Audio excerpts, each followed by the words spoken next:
Senator Susan Collins is working to make sure illegal marijuana grow houses in Maine are on federal investigators' radar. Collins questioned both FBI Director Kash Patel and Drug Enforcement Administrator Terrence Cole at a hearing in Washington this week. She said Maine could have close to 300 suspected grow houses, which produce billions of dollars in illicit revenue. According to Collins, the feds have stepped up their involvement in helping track money laundering and providing interpreter services.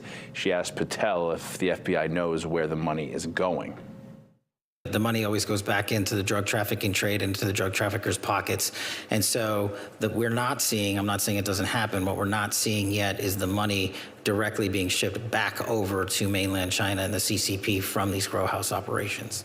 I would encourage you to even increase your efforts even more, because this remains a huge problem in Maine, despite the valiant efforts of our sheriffs and local law enforcement. Recently, with our Bangor, Maine office, we've identified up to 250 potential locations where this is occurring. We will continue to target and investigate and bring them to justice.